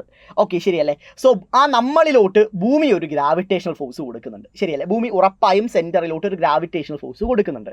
അതുപോലെ തന്നെ നമ്മളിൽ മറ്റൊരു ഫോഴ്സ് ആക്ട് ചെയ്യുന്നത് ഈ സെൻട്രിഫ്യൂഗൽ ഫോഴ്സ്. എന്താണ്? കറങ്ങിക്കൊണ്ടിരിക്കുന്നതിനാൽ തന്നെ അവിടെ ഒരു സെൻട്രിഫ്യൂഗൽ ഫോഴ്സ് ആക്ട് ചെയ്യുന്നുണ്ട്. സോ 2 ഫോഴ്സാണ് നമ്മളിൽ ആക്ട് ചെയ്യുന്നത്. ഭൂമി നൽകുന്ന ഗ്രാവിറ്റേഷണൽ ഫോഴ്സ് ആക്ട് ചെയ്യുന്നുണ്ട്, അതിനാൽ തന്നെ കറങ്ങുന്നതിനാൽ തന്നെ അവിടെ ഒരു സെൻട്രിഫ്യൂഗൽ ഫോഴ്സ് കൂടി ആക്ട് ചെയ്യുന്നുണ്ട്. സോ നമ്മുടെ വെയിറ്റ് എന്ന് പറഞ്ഞാൽ ആക്ച്വലി നമ്മുടെ mg മൈനസ് സെൻട്രിഫ്യൂഗൽ ഫോഴ്സ് ആണ്. ഇതാണ് ആക്ച്വലി ഇക്വേഷൻ. നമുക്ക് എക്സ്പീരിയൻസ് ചെയ്യുന്ന വെയിറ്റ് എന്ന് പറഞ്ഞു വെച്ചാൽ ഭൂമി നൽകുന്ന gravitational force minus centrifugal force ആണ് നമുക്ക് ആക്ട് ചെയ്യുന്ന വെയിറ്റ് എന്ന് പറയുന്നത്. ക്ലിയർ അല്ലേ? കാര്യം മനസ്സിലായോ? ഇനി അടുത്തൊരു കാര്യം എന്ന് പറഞ്ഞാൽ അറ്റ് പോൾസിൽ ഈ സെൻട്രിഫ്യൂഗൽ ഫോഴ്സ് എന്ന് പറഞ്ഞാൽ നെഗ്ലിജിബിൾ ആണ്. പോൾസിൽ ഈ സെൻട്രിഫ്യൂഗൽ ഫോഴ്സ് എന്ന് പറഞ്ഞാൽ നെഗ്ലിജിബിൾ ആണ്, ഒട്ടുമില്ല, വളരെ കുറവാണ്. സോ പോൾസിൽ ആക്ച്വലി ഈ സെൻട്രിഫ്യൂഗൽ ഫോഴ്സ് ഇല്ല എന്ന് നമുക്ക് കൺസിഡർ ചെയ്യാം. അങ്ങനെയാണെങ്കിൽ പോൾസിൽ W = എന്താണ്? mg തന്നെയാണ്. സോ അതിനാൽ തന്നെ ഭൂമിയുടെ കറക്കം നിന്നാലും ഈ പറയുന്ന വെയിറ്റിന് ഒരു മാറ്റവും സംഭവിക്കില്ല. ഭൂമിയുടെ കറക്കം നിന്നാലും വെയിറ്റിന് ഒരു മാറ്റവും സംഭവിക്കില്ല. പക്ഷേ ഇക്വേറ്ററിൽ അങ്ങനെയല്ല. ഇക്വേറ്ററിൽ എന്തുണ്ട്? സെൻട്രിഫ്യൂഗൽ ഫോഴ്സ് ഉണ്ട്. ഇക്വേറ്റർ ആണെങ്കിൽ ശ്രദ്ധിക്കുക, അങ്ങനെയും ചിലപ്പോൾ ചോദിക്കാം. ഇക്വേറ്റർ ആണെങ്കിൽ അവിടെ സെൻട്രിഫ്യൂഗൽ ഫോഴ്സ് ഉണ്ട്. സോ അതിനാൽ തന്നെ റൊട്ടേഷൻ സ്റ്റോപ്പ് ചെയ്ത് കഴിഞ്ഞാൽ സെൻട്രിഫ്യൂഗൽ ഫോഴ്സ് എന്തായിട്ട് മാറും? 0 ആയിട്ട് മാറും. ആ സമയത്തിൽ വെയിറ്റ് എന്ത് ചെയ്യും? വെയിറ്റ് ഇൻക്രീസ് ചെയ്യും. കാര്യം മനസ്സിലായോ? ഇവിടെ കൃത്യമായിട്ട് മനസ്സിലായോ? ഒരു തവണ കൂടി ഈ ചോദ്യം പറഞ്ഞു തരാം, കാരണം പലർക്കും കൺഫ്യൂഷൻ ഉണ്ടാക്കുന്ന ഒരു ചോദ്യമാണ്. പക്ഷെ മനസ്സിലാക്കി പഠിച്ചാൽ വളരെ ലളിതമാണ്. നമ്മൾ ഭൂമിയുടെ മുകളിലാണെങ്കിൽ നമ്മളിൽ 2 ഫോഴ്സുകൾ ആക്ട് ചെയ്യുന്നുണ്ട്. ഒരു ഫോഴ്സ് എന്ന് പറഞ്ഞാൽ ഭൂമി നൽകുന്ന ഗ്രാവിറ്റേഷൻ ഫോഴ്സ്, രണ്ടാമത്തെ എന്ന് പറഞ്ഞാൽ ഭൂമിയുടെ കറക്കം മൂലം അവിടെ ഉറപ്പായും ഒരു സെൻട്രിഫ്യൂഗൽ ഫോഴ്സ് ഉണ്ടാവും. അത് പുറത്തോട്ടായിരിക്കും. സെൻട്രിഫ്യൂഗൽ ഫോഴ്സ് എന്ന് പറഞ്ഞാൽ പുറത്തോട്ടാണ് ആക്ട് ചെയ്യുക, ഔട്ട്സൈഡ്. ഓക്കെ, സോ ഈ 2 ഫോഴ്സുകളുടെ നെറ്റ് ഫോഴ്സ് ആണ് നമ്മുടെ വെയിറ്റ് ആയിട്ട് ആക്ട് ചെയ്യുന്നത്. So weight = mg minus FC എന്ന് നമുക്ക് എഴുതാൻ സാധിക്കും. mg മൈനസ് FC എന്ന രീതിയിൽ നമുക്ക് എഴുതാൻ സാധിക്കും. FC എന്ന് പറഞ്ഞാൽ സെൻട്രിഫ്യൂഗൽ ഫോഴ്സ് ആണ്. ക്ലിയർ അല്ലേ? കാര്യം കൃത്യമായിട്ട് മനസ്സിലായില്ലേ? അടുത്തത് അറ്റ് പോൾസ് എടുത്തു കഴിഞ്ഞാൽ ഭൂമിയുടെ ഷേപ്പ് ഇങ്ങനെയാണ്. സോ പോൾസ് എടുത്തു കഴിഞ്ഞാൽ മുകൾ ഭാഗമാണ്. ഷേപ്പ് ഇങ്ങനെയല്ല, നിങ്ങൾക്കറിയാം. സോ മുകൾ ഭാഗമാണ് പോൾസ്. ആ പോൾസിൽ സെൻട്രിഫ്യൂഗൽ ഫോഴ്സ് ഇല്ല എന്ന് പറയാൻ പറ്റില്ല, പക്ഷേ ഇറ്റ് ഈസ് നെഗ്ലിജിബിൾ, അത് വളരെ കുറവാണ്. സോ അവിടെ നമുക്കിത് എഴുതിയില്ലേലും പ്രശ്നമില്ല. സോ അവിടെ W = mg ആണ് പോൾസിൽ. സോ സെൻട്രിഫ്യൂഗൽ ഫോഴ്സിന് വലിയ എഫക്റ്റ് ഇല്ല. സോ W = mg ആണ്. അതിനാൽ തന്നെ റൊട്ടേഷൻ നിന്നാലും നമ്മുടെ വെയിറ്റിന് ഒരു മാറ്റവും സംഭവിക്കാൻ പോകുന്നില്ല. അത് പോൾസിൻ്റെ കാര്യമാണ്. അതാണ് ചോദ്യത്തിനകത്ത് പറയുന്നത്. ആ ചോദ്യം നമുക്ക് മനസ്സിലായി. സോ നോ ചേഞ്ച് എന്ന് ഉത്തരം എഴുതാം. നോ ചേഞ്ച് എന്ന രീതിയിൽ നമുക്ക് ഈ ചോദ്യത്തിന് ഉത്തരം എഴുതാൻ പ്രശ്നമില്ല. ഇനി ചിലപ്പോൾ പോളിനു പകരം ഇക്വേറ്റർ ആണ് ചോദിച്ചതെങ്കിൽ നമ്മുടെ ഉത്തരം എങ്ങനെ മാറും എന്ന് പറഞ്ഞുതരാം. സോ ഇക്വേറ്ററിൽ ഉറപ്പായും എന്തുണ്ട്? സെൻട്രിഫ്യൂഗൽ ഫോഴ്സ് ഉണ്ട്. ഇക്വേറ്ററിൽ ഉറപ്പായും സെൻട്രിഫ്യൂഗൽ ഫോഴ്സ് ഉണ്ട്. സോ ഭൂമി ഇങ്ങനെ കറങ്ങിക്കൊണ്ടിരിക്കുമല്ലേ. സോ കറക്കം നിന്ന് കഴിഞ്ഞാൽ സെൻട്രിഫ്യൂഗൽ ഫോഴ്സ് എന്ത് ചെയ്യും? കറക്കം നിന്ന് കഴിഞ്ഞാൽ സെൻട്രിഫ്യൂഗൽ ഫോഴ്സ് എന്തായിട്ട് മാറും? അത് 0 ആയിട്ട് മാറും. It become 0. സെൻട്രിഫ്യൂഗൽ ഫോഴ്സ് 0 ആയി കഴിഞ്ഞു വെച്ചാൽ വെയിറ്റ് എന്ത് ചെയ്യും മക്കളെ? വെയിറ്റ് കൂടും. സെൻട്രിഫ്യൂഗൽ ഫോഴ്സ് 0 ആയി കഴിഞ്ഞു വെച്ചാൽ വെയിറ്റ് എന്ത് ചെയ്യും? കൂടും. അത് ഏത് സാഹചര്യത്തിലെ ഇക്വേറ്ററിലെ കാര്യമാണ് പറയുന്നത്. സോ ഇക്വേറ്ററിൽ കറക്കം നിന്ന് കഴിഞ്ഞാൽ വെയിറ്റ് കൂടും. പോൾസിൽ കറക്കം നിന്ന് കഴിഞ്ഞാൽ വെയിറ്റിന് ഒരു മാറ്റവും ഉണ്ടാവില്ല. No change. സെറ്റ്. കാര്യം കൃത്യമായിട്ട് മനസ്സിലായില്ല ഇപ്പോൾ? സെറ്റിലെ കൺസെപ്റ്റ്. ഓക്കെ, അടുത്ത കാര്യത്തിലോട്ട് കിടക്കുന്നു. എല്ലാവരും ശ്രദ്ധിച്ചോ. അടുത്ത ചോദ്യം, is there any difference between escape speed of N heavy body and light body? ഇപ്പോൾ പലർക്കും സംശയം ഉണ്ടാവാം, സാറേ ചില ചോദ്യങ്ങളിൽ എസ്കേപ്പ് സ്പീഡ് എന്ന് പറയുന്നുണ്ട്, ചില ചോദ്യങ്ങളിൽ എസ്കേപ്പ് വെലോസിറ്റി എന്ന് പറയുന്നുണ്ട്. ഇത് രണ്ടും ഒന്ന് തന്നെയാണോ? ഇത് രണ്ടും ഒന്ന് തന്നെയാണ്. എക്സാം പോയിന്റ് ഓഫ് വ്യൂവിൽ രണ്ടും ഒന്ന് തന്നെയാണ്. ഒരു കൺഫ്യൂഷനും വേണ്ട. ശരിയായ വാക്കെന്ന് പറഞ്ഞാൽ ആക്ച്വലി എസ്കേപ്പ് സ്പീഡ് തന്നെയാണ്, എസ്കേപ്പ് വെലോസിറ്റി അല്ല. എങ്കിൽ പോലും ചില ചോദ്യ പേപ്പറുകളിൽ എസ്കേപ്പ് വെലോസിറ്റി എന്നുകൂടി നൽകാറുണ്ട്. എന്തുകൊണ്ടാണ് ഞാൻ ശരിയായ വാക്ക് എസ്കേപ്പ് സ്പീഡാണെന്ന് പറയുന്നത്? അതിൻ്റെ കാരണം എന്ന് പറഞ്ഞാൽ ഭൂമിയുടെ സർഫേസിൽ നിന്ന് ഗ്രാവിറ്റേഷണൽ ഫോഴ്സിനെ മറികടന്ന് ഒരു വസ്തു ഒരിക്കലും തിരിച്ചു വരാത്ത രീതിയിൽ പുറത്തോട്ട് പോകാൻ ആവശ്യമുള്ള മിനിമം സ്പീഡിനെയാണ് എസ്കേപ്പ് സ്പീഡ് എന്ന് പറയുന്നത്. ശരിയല്ലേ? അവിടെ സ്പീഡ് തന്നെയാണ്. കാരണം ഒരു ഡയറക്ഷന് പ്രാധാന്യമില്ല. ഏത് ദിശയിലാണെങ്കിലും ഭൂമിയുടെ ഗ്രാവിറ്റേഷണൽ ഫോഴ്സിനെ മറികടന്നത് മുന്നോട്ട് പോയാൽ മാത്രം മതി. അവിടെ ഡയറക്ഷന് പ്രാധാന്യമില്ല. അതുകൊണ്ടാണ് ഞാൻ എസ്കേപ്പ് സ്പീഡ് ആണെന്നുള്ള കാര്യം ഊന്നൽ കൊടുത്ത് തന്നെ പറയുന്നത്. ക്ലിയർ അല്ലേ? Right. So it is escape speed എന്ന രീതിയിൽ തന്നെ മനസ്സിൽ ഉറപ്പിച്ച് വെക്കുക. ഓക്കെ, സോ അവർ പറയുന്നത് ഒരു വലിയൊരു കല്ലിനെ എടുത്തെറിയാനുള്ള, വലിയൊരു കല്ലിന് ഭൂമിയുടെ ഗ്രാവിറ്റേഷണൽ ഫോഴ്സ് വിട്ടും പുറത്തു പോകാൻ ആവശ്യമുള്ള എസ്കേപ്പ് സ്പീഡും ചെറിയൊരു സാധനത്തിൻ്റെ എസ്കേപ്പ് സ്പീഡും തമ്മിൽ എന്തെങ്കിലും വ്യത്യാസമുണ്ടോ എന്നാണ് ചോദ്യം. മക്കളെ, നിങ്ങൾ മനസ്സിലാക്കേണ്ടത് എസ്കേപ്പ് സ്പീഡിൻ്റെ ഇക്വേഷൻ എന്താണ്? V = √2gr. ഇതാണ് ഇക്വേഷൻ. സോ ഇത് ഒരിക്കലും എന്തിനെ ഡിപ്പെൻഡ് ചെയ്യുന്നില്ല? മാസ് ഓഫ് ദ ഒബ്ജക്റ്റിനെ അല്ലെങ്കിൽ മാസ് ഓഫ് ദ ബോഡിയെ ഡിപ്പെൻഡ് ചെയ്യുന്നില്ല. കാണുമ്പോൾ തന്നെ മനസ്സിലാവുന്നില്ലേ? ഇപ്പോൾ G എടുത്താലും അതിൻ്റെ ഇക്വേഷൻ എന്ന് പറഞ്ഞാൽ gm/r² ആണ്. അതിലും മാസ് ഓഫ് ദ ഒബ്ജക്റ്റ് ഇല്ല, അല്ലെങ്കിൽ മാസ് ഓഫ് ദ ബോഡി ഇല്ല. So escape speed is independent on mass of the body. So അതൊരിക്കലും ഒരു ഹെവി ബോഡിക്ക് ഒരു എസ്കേപ്പ് സ്പീഡ്, ലൈറ്റർ ബോഡിക്ക് ഒരു എസ്കേപ്പ് സ്പീഡ് എന്ന രീതിയിലായിരിക്കില്ല. Because it is independent on the mass of the mass of the body. ബോഡിയുടെ മാസിന് ഇൻഡിപെൻഡൻ്റ് ആണ് എസ്കേപ്പ് സ്പീഡ് എന്ന് പറയുന്നത്. സോ ഒരിക്കലും ഡിപ്പെൻഡ് ചെയ്യുന്നില്ല. ആ കാര്യം കൂടി തിരിച്ചറിയുക കേട്ടോ. അടുത്ത ചോദ്യത്തിലൂടെ next one. A mass of 30 kilogram is taken from Earth to moon. 30 kilogram mass ഞാൻ ഭൂമിയിൽ നിന്ന് ചന്ദ്രനിലോട്ട് കൊണ്ടുപോയി. 30 കിലോഗ്രാം മാസ് ഞാൻ എന്ത് ചെയ്തു? ഭൂമിയിൽ നിന്ന് ചന്ദ്രനിലോട്ട് കൊണ്ടുപോയി. What will its mass and weight on the surface of moon. ആ വസ്തുവിൻ്റെ മാസും വെയിറ്റും എന്തായിരിക്കും എന്നാണ് ചോദ്യം. അതായത് 30 കിലോഗ്രാം മാസിന് ഞാനെടുത്ത് എവിടെ കൊണ്ടുപോയി? ചന്ദ്രനിലോട്ട് കൊണ്ടുപോയി എന്ന് വിചാരിക്കുക. സോ ആ വസ്തുവിൻ്റെ വെയിറ്റും മാസും എന്തായിരിക്കും എന്നാണ് ചോദ്യം. മക്കളെ, നമുക്ക് എല്ലാവർക്കും അറിയാം, ഒരിക്കലും മാസിൽ ഒരു മാറ്റവും ഉണ്ടാവില്ല. Mass is the amount of matter present on the substance എന്ന രീതിയിലാണ് പഠിച്ചിരിക്കുന്നത്. സോ മാസിൽ ഒരു മാറ്റവും ഉണ്ടാവില്ല. ഒരു വസ്തുവിൻ്റെ മാസ് എവിടെ കൊണ്ടുപോയാലും, ചന്ദ്രനിലല്ല, നിങ്ങൾ ഏത് പ്ലാനറ്റിൽ കൊണ്ടുപോയാലും സെയിം തന്നെയായിരിക്കും. So mass is 30 kilogram. വെയിറ്റിൻ്റെ ഇക്വേഷൻ എന്താണ്? mg ആണ്. നമുക്ക് എല്ലാവർക്കും അറിയാം, ചന്ദ്രനിലുള്ള ആക്സിലറേഷൻ ഡ്യൂ ടു ഗ്രാവിറ്റി എന്ന് പറഞ്ഞാൽ ഭൂമിയിലുള്ളതിൻ്റെ എത്രയാണ്? 1/6 ആണ്. ശരിയല്ലേ? ചന്ദ്രനിലുള്ള ആക്സിലറേഷൻ ഡ്യൂ ടു ഗ്രാവിറ്റി എന്ന് പറഞ്ഞാൽ ഭൂമിയിലുള്ളതിൻ്റെ 1/6 ആണ്. അത് നിങ്ങളെല്ലാവരും മനസ്സിലാക്കണം, നിങ്ങൾക്ക് എല്ലാവർക്കും അറിയണം. So g' will be equal to g/6 ആണ്. g/6 ആണ്. സോ അങ്ങനെ തന്നെ നമുക്ക് എഴുതാം, g/6 എന്ന് തന്നെ എഴുതാം. റൈറ്റ്. സോ അങ്ങനെയാണെങ്കിൽ ആ ചന്ദ്രനിലുള്ള വെയിറ്റിന് w' എന്ന് കൊടുക്കാം. സോ മാസ് ഇൻറ്റു എന്ത് എഴുതാം? g/6 എന്ന് എഴുതാം. മാസ് ഇൻറ്റു എന്ത് എഴുതാം? g/6 എന്ന് എഴുതാം. വെള്ളമൊന്നുമില്ല. ഓക്കെ, വെള്ളമില്ല. സോ മാസ് ഇൻറ്റു g/6 എന്ന് എഴുതാം. സോ മാസ് എത്രയാണ് മക്കളെ? 30 ആണ്. g എത്രയാണ്? 9.8 ആണ്. ഡിവൈഡ് ബൈ 6 ഞാൻ ഹോൾ ഡിവൈഡ് ബൈ 6 ആയിട്ട് കൊടുത്തു. സോ w' അഥവാ weight will be equal to 49 newton ആയിരിക്കും. സോ വെയിറ്റ് എത്രയായിരിക്കും മക്കളെ? 49 ന്യൂട്ടൺ. അതെന്താ സാറേ ന്യൂട്ടൺ? എടാ മക്കളെ, വെയിറ്റിൻ്റെ യൂണിറ്റ് എന്താണ്? ന്യൂട്ടണിലാണ് നിങ്ങൾ വെയിറ്റിൻ്റെ യൂണിറ്റ് പറയുക, അല്ലെങ്കിൽ കിലോഗ്രാം വെയിറ്റ് എന്ന രീതിയിലും പറയാം. ന്യൂട്ടൺ എന്ന് പറയാം, അല്ലെങ്കിൽ നിങ്ങൾ പറയേണ്ട യൂണിറ്റ് എന്ന് പറഞ്ഞാൽ കിലോഗ്രാം വെയിറ്റ്. ഒരിക്കലും കിലോഗ്രാം എന്നിടരുത്, അത് മാസിൻ്റെ യൂണിറ്റ് ആണ്. വെയിറ്റ് ആക്ച്വലി ഒരു ഫോഴ്സ് അല്ലേ. സോ അത് ന്യൂട്ടണിൽ പറയാം, അല്ലെങ്കിൽ കിലോഗ്രാം വെയിറ്റിലാണ് നിങ്ങൾ യൂണിറ്റ് പറയേണ്ടത്. ഈ ചോദ്യം കൃത്യമായിട്ട് മനസ്സിലാക്കുക. അഥവാ ചന്ദ്രനിലുള്ള ആക്സലറേഷൻ ഡ്യൂ ടു ഗ്രാവിറ്റി എന്ന് പറഞ്ഞാൽ ഭൂമിയുടെ സർഫേസിലുള്ള ആക്സലറേഷൻ ഡ്യൂ ടു ഗ്രാവിറ്റിയുടെ 1/6 ആണ്. അത് മനസ്സിൽ ഉറപ്പിച്ച് വയ്ക്കുക. അതിൻ്റെ എക്സാക്ട് വാല്യൂ കണ്ടുപിടിക്കണമെങ്കിൽ വേണമെങ്കിൽ ഞാൻ പറഞ്ഞുതരാം. g/6 അല്ലേ. സോ g എന്ന് പറഞ്ഞാൽ 9.8 ആണ്. സോ 9.8 ഡിവൈഡ് ബൈ 6 ഓൾമോസ്റ്റ് 1.63 എന്ന് വരും. റൈറ്റ്. സോ 1.63 ആയിരിക്കും ഉണ്ടാവുക. 9.8 ഡിവൈഡഡ് ബൈ 6. യെസ്, 1.63 ആണ് ചന്ദ്രനിലുള്ള എന്തെന്ന് പറയുന്നത്? ആക്സിലറേഷൻ ഡ്യൂ ടു ഗ്രാവിറ്റി എന്ന് പറയുന്നത്. നിങ്ങളെല്ലാവരും പഠിക്കേണ്ടതാണ്, മനസ്സിലാക്കേണ്ടതാണ് കേട്ടോ. സെറ്റ്. മുന്നോട്ട് പോകാം മക്കളെ. അടുത്ത ചോദ്യത്തിലൂടെ ഇറക്കാം. Next one. Prove Kepler's second law of planetary motion. ചില ചോദ്യ പേപ്പറുകളിൽ ഇത്തരമൊരു ചോദ്യം ചോദിക്കാൻ പോസിബിലിറ്റി ഉണ്ട്. ഒരു ബുദ്ധിമുട്ടേറിയ ചോദ്യം ആണെന്ന് പറയാൻ പറ്റില്ല, പക്ഷേ സിമ്പിളായൊരു ചോദ്യമാണ്. പക്ഷേ ഇന്നലത്തെ ലൈവിൽ ഞാൻ ഈ ഡെറിവേഷൻ നിങ്ങൾക്ക് പറഞ്ഞു തന്നില്ല. അതായത് കെപ്ലേഴ്സ് ലോയിൻ്റെ ലോസ് എല്ലാം പൊതുവെ ഡെറിവേഷൻ ചോദിക്കാറില്ല ബോർഡ് എക്സാമിന്. എങ്കിൽ പോലും ഇത് ചിലപ്പോൾ ക്വസ്റ്റ്യൻ പേപ്പർ ബുദ്ധിമുട്ടാക്കി ഇടണമെന്നൊരാൾ കരുതുകയാണെങ്കിൽ അതിനകത്ത് ഉൾപ്പെടുത്താൻ സാധ്യതയുള്ള പോസിബിലിറ്റി ഉള്ള ക്വസ്റ്റ്യൻ ആണ്. അഥവാ കെപ്ലേഴ്സിൻ്റെ സെക്കൻഡ് ലോ ഓഫ് ഏരിയാസിൻ്റെ പ്രൂഫ് ഡിറൈവ് ചെയ്യുക. NCERT ടെക്സ്റ്റ് ബുക്കിനകത്ത് ആ പ്രൂഫ് ഉണ്ട്. സോ ഉറപ്പായി നമുക്കിത് ഡിറൈവ് ചെയ്യാൻ അറിഞ്ഞിരിക്കണം. സോ അത് വളരെ സിമ്പിളായിട്ട് ഞാനൊന്ന് ഡിറൈവ് ചെയ്ത് തരാം. സിമ്പിളാണ്. നമുക്ക് ഈ കാര്യമെല്ലാം നമുക്കറിയാം. ഇവിടെ ഏരിയൽ വെലോസിറ്റി കോൺസ്റ്റൻ്റ് ആണ് എന്ന കാര്യം നമുക്ക് എല്ലാവർക്കും അറിയാം. ΔA/ΔT equal to A constant നമുക്ക് അറിയുന്നതാണ്, നമ്മൾ പഠിച്ചതാണ്. റൈറ്റ്.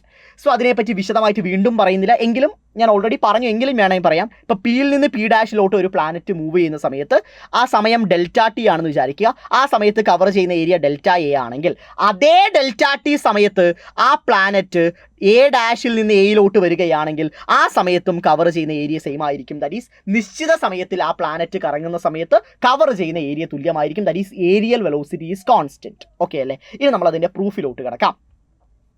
ഈ ഒരു ട്രയാങ്കിൾ കൺസിഡർ ചെയ്യടാ. ഈ ട്രയാങ്കിൾ ഇത് ആക്ച്വലി ഒരു ട്രയാങ്കിൾ പോലെയില്ലേ. സോ അതിൻ്റെ ഏരിയ എന്താണ്? ½ BH അല്ലേ. So ΔA area of the triangle equal to നമുക്ക് എല്ലാവർക്കും അറിയാം ½ BH ആണ്. So ΔA equal to ½ into ഇവിടെയുള്ള ബേസ് എന്താ മക്കളെ? ഒന്ന് ശ്രദ്ധിച്ച്, എല്ലാവരും ശ്രദ്ധിച്ചിരിക്കണേ. ഇവിടെയുള്ള ബേസ് എന്താ മക്കളെ? ബേസ് എന്ന് പറഞ്ഞ് നിങ്ങൾക്ക് കാണുമ്പോൾ തന്നെ മനസ്സിലാവുന്നുണ്ട്, ഒരു പൊസിഷൻ വെക്റ്ററാണ്. നോക്കിക്കേ, പൊസിഷൻ വെക്റ്ററാണ്. ആ P എന്ന് പറയുന്ന പോയിന്റിൽ ഉള്ള പ്ലാനറ്റിൻ്റെ പൊസിഷൻ വെക്റ്ററാണ് R എന്ന് പറയുന്നത്. സോ R ഇൻറ്റു ഹൈറ്റ് എന്താ മക്കളെ? ഹൈറ്റ് എന്ന് പറഞ്ഞാൽ ഈ ദൂരമാണ്. ശരിയല്ലേ? ഈ ദൂരമാണ്. ഈ ഹൈറ്റ് എന്തിന് ഇക്വലൻ്റ് ആയിരിക്കും? നിങ്ങൾ നോക്കിക്കേടാ, ഇത് ആക്ച്വലി ഒരു ഡിസ്പ്ലേസ്മെൻ്റ് അല്ലേ? പിയിൽ നിന്ന് പി ഡാഷിലോട്ടുള്ളത് ആക്ച്വലി ഒരു ഡിസ്പ്ലേസ്മെൻ്റ് ആണ്. Displacement equal to velocity into time എഴുതാലോ. വെലോസിറ്റി വി ആണ്, ടൈം ഡെൽറ്റ ടി ആണ്. സോ ഈ ഒരു ഡിസ്പ്ലേസ്മെൻറ്റിന് പകരം നമുക്ക് എന്ത് എഴുതാം? വെലോസിറ്റി ഇൻറ്റു ടൈം എന്ന് എഴുതാം, ശരിയല്ലേ? സോ ഞാനത് റീപ്ലേസ് ചെയ്യുവാണ്, വി ഇൻറ്റു ഡെൽറ്റ ടി എന്ന് എഴുതുകയാണ്. V into delta T. കാര്യം മനസ്സിലായോ? സോ ആ ഷെയ്ഡഡ് പോർഷൻ്റെ ഏരിയ എന്ന് പറഞ്ഞാൽ ആക്ച്വലി ഒരു ട്രയാങ്കിളായി കൺസിഡർ ചെയ്യാം. സോ ഹാഫ് ബി എച്ച് എന്ന് നമുക്ക് കൊടുക്കാം. So half into base actually ഒരു പൊസിഷൻ വെക്ടറിന് ഈക്വലൻ്റ് ആണ്. പി എന്ന് പറയുന്ന പോയിന്റിലോട്ടുള്ള പൊസിഷൻ വെക്ടറിന് ഈക്വലൻ്റ് ആണ്. സോ ആർ ഇൻറ്റു അവിടെയുള്ള ഹൈറ്റ് എന്ന് പറഞ്ഞാൽ ഒരു ഡിസ്പ്ലേസ്മെൻ്റ് ആണ്. So displacement equal to velocity into time എഴുതാം. വെലോസിറ്റി വി ആണ്, ടൈം ഡെൽറ്റ ടി ആണ്. സെറ്റ്. ക്രിസ്റ്റൽ ക്ലിയർ അല്ലേ? ഒരു സംശയവും ആർക്കുമില്ലല്ലോ. ഐപാഡ് ഹാങ് ആയി ഗൈസ്, നമുക്കൊന്ന് റിഫ്രഷ് ചെയ്തെടുക്കാം നമ്മളോട് കളി. Okay, ready. ഓക്കെ, റിഫ്രഷ് ചെയ്തു. അപ്പോൾ നമുക്ക് എന്ത് കൂടി കിട്ടി? ഈ ഏരിയയുടെ എക്സ്പ്രഷൻ നമുക്ക് കിട്ടി. ഒരു സംശയമില്ലല്ലോ. ഈ ഡെൽറ്റ ടിയെ ഞാൻ ഇങ്ങോട്ട് കൊണ്ടുവരികയാണ്. അപ്പോൾ delta A by delta T equal to എന്ത് കിട്ടി? Half into R cross B എന്ന് കിട്ടി. സംശയമില്ലല്ലോ. ഓരോന്നിനും ഇക്വേഷൻ നമ്പർ കൊടുക്കാം. This is 1, this equation is equation number 2, this 1 is equation number 3. Set. ഒരു സംശയമില്ല. നമുക്ക് എല്ലാവർക്കും അറിയാം, അഥവാ മൊമെൻറ്റം പി ഈക്വൽ ടു എന്താണ്? എം വി ആണ്, ശരിയല്ലേ? P equal to M V. അപ്പോൾ വി ഈക്വൽ ടു എന്ത് എഴുതാം? പി ബൈ എം എന്ന് എഴുതാം. B equal to P by M എന്ന് എഴുതാം. Velocity equal to momentum divide by mass എന്ന രീതിയിൽ നമുക്ക് റീപ്ലേസ് ചെയ്യാം. സംശയമില്ലല്ലോടാ, ആർക്കും സംശയമില്ല എന്ന് വിശ്വസിക്കുന്നു. അപ്പോൾ delta A by delta T equal to നമ്മുടെ ഇക്വേഷൻ എങ്ങനെ മാറും? Half into R cross V അല്ലേ? സോ ആർ ക്രോസ് വിക്ക് പകരം നമുക്ക് എന്ത് റീപ്ലേസ് ചെയ്യാം? പി ബൈ എം കൊടുക്കാം. So P divided by M കൊടുത്തു. Okay, right. ഇക്വേഷൻ നമ്പർ എത്രയാണ്? Equation number 4. മക്കളെ, നമുക്കെല്ലാവർക്കും അറിയുന്നൊരു ഇക്വേഷനാണ്. നമ്മൾ സിസ്റ്റം ഓഫ് പാർട്ടിക്കിൾസിനകത്ത് പഠിച്ചതാണ്. ആർ ക്രോസ് പി എന്ന് പറഞ്ഞാൽ എന്തിന് ഈക്വലൻ്റ് ആണ്? അത് ആംഗുലർ മൊമെൻറ്റത്തിന് ഈക്വലൻ്റ് ആണ്, ശരിയല്ലേ? ആർ ക്രോസ് പി എന്ന് പറഞ്ഞാൽ അത് ആംഗുലർ മൊമെൻറ്റത്തിന് ഈക്വലൻ്റ് ആണ്. ഞാൻ ആ കാര്യം റീപ്ലേസ് ചെയ്യാണ്. So delta A by delta T equal to half into L divided by M എന്ന് വരും, ശരിയല്ലേ? Half into L divided by M എന്ന് വരും. This is taken as equation number 5.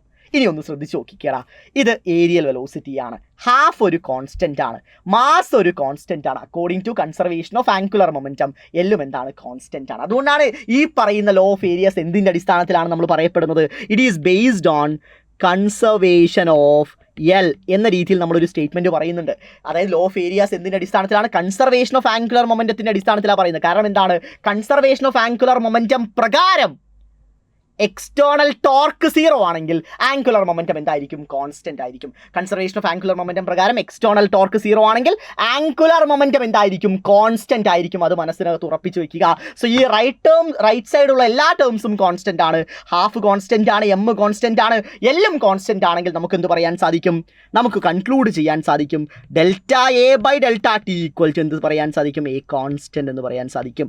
Delta A by delta T ഒരു constant ആണെന്ന് പറയാൻ സാധിക്കും. So ഇതാണ് നമ്മുടെ പ്രൂഫ് എന്ന് പറയുന്നത്. ഇതിൻ്റെ കൂടെ നിങ്ങൾ ഏറ്റവും പ്രധാനപ്പെട്ട ഒരു പോയിന്റ് മനസ്സിലാക്കണം. Law of areas is based on law of conservation of angular momentum. Law of areas law of conservation of angular മൊമെൻറ്റവുമായി ബന്ധപ്പെട്ട് കിടക്കുന്നു. ഏറ്റവും പ്രധാനപ്പെട്ട പോയിന്റ് ആണ്, പഠിക്കേണ്ട പോയിന്റ് ആണ്, നിങ്ങൾ അറിഞ്ഞിരിക്കേണ്ട പോയിന്റ് ആണ്. സെറ്റ്. ഓക്കെ അല്ലടാ? ഓക്കെ അല്ല മക്കളെ? ഒരു സംശയമില്ലല്ലോ, ആർക്കും തന്നെ സംശയമില്ലല്ലോ. ഇനി നമുക്ക് മുന്നോട്ട് പോകാം. അടുത്തൊരു ചോദ്യം, ഒരു ലാസ്റ്റ് ക്വസ്റ്റ്യൻ ഇതോടുകൂടി തന്നെ വൈൻഡപ്പ് ചെയ്യാം. ഇതൊരു 2017 ഇംപ്രൂവ്മെൻറ്റ് എക്സാമിന് ചോദിച്ച ചോദ്യമാണ്. ഒരു ഇമ്പോർട്ടൻ്റ് ആയ ക്വസ്റ്റ്യൻ ആണ്. 2017 ഇംപ്രൂവ്മെൻറ്റ് എക്സാമിന് ചോദിച്ച ചോദ്യമാണ്, പഠിക്കേണ്ട ചോദ്യമാണ്. നമുക്ക് നോക്കാം. ഓക്കെ, ഇത്തരം ഒരു ചോദ്യം ചോദിക്കുന്ന വെയിറ്റേജ് എന്ന് പറഞ്ഞാൽ 3 മുതൽ 4 മാർക്കിന് വരെ ചോദിക്കാം. 4 മാർക്ക് എക്സ്പെക്ട് ചെയ്യേണ്ട വിട്ടേക്ക് ഒരു 3 മാർക്ക് ഉറപ്പിച്ച് നിങ്ങൾക്ക് എക്സ്പെക്ട് ചെയ്യാവുന്ന ചോദ്യമാണ് ഇത്തരം ചോദ്യം ക്രിസ്മസ് പരീക്ഷയിൽ വന്നാൽ. The time taken by the Saturn to complete one orbit around the Sun is 29.5 times of Earth year. സാറ്റേണിൻ്റെ ടൈം പീരീഡ് എന്ന് പറഞ്ഞാൽ ഭൂമിയുടെ ടൈം പീരീഡിൻ്റെ 29.5 ടൈംസ് ആണെന്ന് അവർ പറയുന്നു. If the distance from the earth from the sun is 1.5 into 10⁸ kilometre, അഥവാ ഭൂമിയിൽ നിന്ന് സൂര്യനിലുള്ള ദൂരം എന്ന് പറഞ്ഞാൽ 1.5 into 10⁸ കിലോമീറ്റർ ആണ്. What is the distance from Saturn from Earth? സാറ്റേണിൽ നിന്ന് സൂര്യനിലോട്ടുള്ള ദൂരമാണ് കണ്ടുപിടിക്കേണ്ടത്. സോ ആദ്യം അവർ പറയുന്ന കുറച്ച് കാര്യങ്ങൾ എഴുതാം. അഥവാ സാറ്റേണിൻ്റെ ടൈം പീരീഡ് എന്ന് പറഞ്ഞാൽ time period of Saturn will be equal to 29.5 times time period of earth. ഇത് ചോദ്യത്തിനകത്ത് അവർ വെടുപ്പായി നൽകിയിട്ടുണ്ട്. അടുത്തത്, ഭൂമിയും സൂര്യനും തമ്മിലുള്ള ദൂരം, അതിന് AE എന്ന് പറഞ്ഞു കൊടുക്കുന്നുണ്ട്. അത് എത്രയാണെന്ന് പറയുന്നുണ്ട്? 1.5 into 10⁸ കിലോമീറ്റർ ആണെന്ന് തന്നിട്ടുണ്ട്. നമുക്ക് കണ്ടുപിടിക്കേണ്ടത് സാറ്റേണും സണ്ണും തമ്മിലുള്ള ദൂരമാണ്. ഈ കാര്യങ്ങളൊക്കെ അല്ലേ കൃത്യമായിട്ട് മനസ്സിലായോ? അഥവാ സാറ്റേണിൻ്റെ ടൈം പീരീഡ് ആണ് ടി എസ് എന്ന് പറഞ്ഞു കൊടുത്തിരിക്കുന്നത്. അത് ഭൂമിയുടെ ടൈം പീരീഡിൻ്റെ 29.5 ടൈംസ് ആണ്. ഭൂമിയും സൂര്യനും തമ്മിലുള്ള ദൂരം എന്ന് പറഞ്ഞാൽ 1.5 × 10⁸ കിലോമീറ്റർ ആണ്. അത് നൽകിയിട്ടുണ്ട്. അതുപോലെ തന്നെ അടുത്തത് സാറ്റേണും സണ്ണും തമ്മിലുള്ള ദൂരമാണ് നമുക്ക് കണ്ടുപിടിക്കേണ്ടത്. സെറ്റ്. ഓക്കെ, വടാ. നമ്മളിവിടെ സഹായിക്കുന്ന ലോ ഏതാണ്? കെപ്ലേഴ്സിൻ്റെ ലോ ഓഫ് പീരീഡ്സ് ആണ്, ഒരു സംശയമില്ല. അഥവാ T² is proportional to AQ എന്ന് പറയാൻ സാധിക്കും. അപ്പോൾ എർത്തിൻ്റെ കേസിൽ TE² is proportional to AE³ എന്ന് എഴുതാം. ശരിയല്ലേ? TE² is proportional to AE³ എന്ന് എഴുതാം. സാറ്റേണിൻ്റെ കേസിൽ TS² is proportional to AS³ എന്ന് എഴുതാം. സംശയമില്ലല്ലോ. അതേ ലോ ഓഫ് പീരീഡ്സ് രണ്ട് കേസുകളിലും ഞാൻ റീപ്ലേസ് ചെയ്തു. ക്ലിയർ അല്ലേ? ഇനി നമുക്ക് രണ്ട് ഇക്വേഷൻ കൂടി ഒന്ന് ഡിവൈഡ് ചെയ്യാം. Equation 1 divided by equation number 2 കൊടുക്കാം. 1 ഡിവൈഡഡ് ബൈ 2. സോ എന്ത് വരും? TE² divided by TS² equal to AE³ divided by AS³ എന്ന് വരും. സംശയമില്ലല്ലോ. ഇതിന് ഇക്വേഷൻ നമ്പർ എത്രയായിട്ട് കൊടുത്തു? 3 ആയിട്ട് കൊടുത്തു. രണ്ടും കൂടി ഡിവൈഡ് ചെയ്തപ്പോൾ ഇങ്ങനൊരു ഇക്വേഷനാണ് വരിക, ഇക്വേഷൻ നമ്പർ 3. ഇനി മക്കളെ, നിങ്ങൾക്ക് അറിയുന്ന കാര്യമാണ് ഈ പറയുന്ന സ്ക്വയർ, രണ്ടിലും സ്ക്വയറിൻ്റെ ഇവിടെ ക്യൂബിന് ഞാൻ എൻ്റെ ഹോൾ സ്ക്വയർ ഹോൾ ക്യൂബായിട്ട് റീപ്ലേസ് ചെയ്യാൻ പോവാണ്. ശ്രദ്ധിക്കണം. അപ്പോൾ TE divided by TS whole square equal to AE divided by AS whole cube. Equation number എത്രയാണ്? 4. TS എന്ന കാര്യം നമുക്ക് ഓൾറെഡി അറിയാം. TS എന്ന് പറഞ്ഞാൽ 29.5 ടൈംസ് ഓഫ് TE ആണ്. ചോദ്യത്തിനകത്ത് ആദ്യം പറയുന്ന കാര്യം, ഞാൻ ഈ ഉള്ള TSന് പകരം അത് റീപ്ലേസ് ചെയ്യാൻ പോവാണ്. അപ്പോൾ ശ്രദ്ധിക്കണം, എല്ലാവരും ശ്രദ്ധിക്കണം മക്കളെ. സോ TE ഡിവൈഡഡ് ബൈ TSന് പകരം 29.5 ടൈംസ് ഓഫ് TE, ഒരു ഹോൾ സ്ക്വയർ ഉണ്ട്, അതിട്ട് കൊടുത്തു, ഈക്വൽ ടു AEക്ക് പകരം നമുക്കൊരു വാല്യൂ ഉണ്ട് 1.5 × 10⁸ റീപ്ലേസ് ചെയ്യുവാണ്. സോ 1.5 × 10⁸ ഡിവൈഡഡ് ബൈ AS, ഒരു ഹോൾ ക്യൂബ്. ഇക്വേഷൻ നമ്പർ എത്രയാണ്? Equation number 5. ഇത് പ്രീവിയസ് ഇയർ ക്വസ്റ്റൻ ആണ്. ചുമ്മാ ഇത്ര വലിയ ചോദ്യം പരീക്ഷയിൽ വരില്ല എന്ന് തോന്നൽ നിങ്ങൾക്ക് വേണ്ട. പ്രീവിയസ് ഇയർ ക്വസ്റ്റൻ ആണ്. റൈറ്റ്. ഇവിടെ ഏതൊക്കെ ക്യാൻസൽ ചെയ്യാം? TEയും TEയും ക്യാൻസൽ ചെയ്യാം. So 1 divided by 29.5 whole square will be equal to 1.5 × 10⁸ divided by AS whole cube. Equation number 6. ശ്രദ്ധിക്കണം, 1ൻ്റെ ഹോൾ സ്ക്വയർ എടുത്താൽ 1 തന്നെയാണ്. അപ്പോൾ 29.5 ഹോൾ സ്ക്വയർ നമുക്ക് ഇതിനെ മാറ്റി എഴുതാം. ശരിയല്ലടാ? അപ്പോൾ 1 divided by 29.5 whole square will be equal to 1.5 × 10⁸ divided by AS whole cube. Equation number 7. ഞാൻ രണ്ട് സൈഡും ക്യൂബിക് റൂട്ട് എടുക്കട്ടെ. രണ്ട് സൈഡും ക്യൂബിക് റൂട്ട് എടുക്കുകയാണ്. അപ്പോൾ മാത്രമേ ഈ പറയുന്ന ഹോൾ ക്യൂബ് നമുക്ക് കളയാൻ സാധിക്കത്തുള്ളൂ. ക്യൂബിക് റൂട്ട് എടുക്കുകയാണ്. അപ്പോൾ ഇക്വേഷൻ എങ്ങനെ മാറും? 1 divided by 29.5 whole power of 2/3 equal to, ഇവിടെ ക്യൂബിക് റൂട്ട് എടുത്താൽ ക്യൂബ് നഷ്ടപ്പെടും കേട്ടോ. ക്യൂബിക് റൂട്ട് എടുത്തു കഴിഞ്ഞാൽ ഈ ക്യൂബ് എന്ത് ചെയ്യും? ക്യൂബ് നഷ്ടപ്പെട്ടു പോകും. So that will be equal to 1.5 × 10⁸. ശരിയല്ലേ? 1.5 × 10⁸ ഡിവൈഡഡ് ബൈ AS എന്ന് വരും. Therefore AS will be equal to 29.5 whole power of 2/3 into എന്ത് വരും? 1.5 × 10⁸ എന്ന് വരും. ഇത് സോൾവ് ചെയ്ത് കഴിഞ്ഞാൽ നിങ്ങൾക്ക് എന്ത് കിട്ടും? നിങ്ങൾക്ക് ASൻ്റെ വാല്യൂ കിട്ടും. I think 14.3. ഞാൻ ചെയ്ത് നോക്കിയാടാ. 14.3 × 10⁸ കിലോമീറ്റർ ആയിരിക്കും കേട്ടോ. 14.3 × 10⁸ കിലോമീറ്റർ ആണ് അപ്രോക്സിമേറ്റ് ഫിഗർ എന്ന് പറയുന്നത്. എല്ലാവരുടെ കയ്യിലും സയൻറ്റിഫിക് കാൽക്കുലേറ്റർ ഉണ്ട്. നിങ്ങളെല്ലാവരും ഇത് വർക്കൗട്ട് ചെയ്ത് നോക്കണം. ഒരു മടിയും കാണിക്കരുത്. സെറ്റല്ലേ? ഓക്കെ അല്ലടാ മക്കളെ?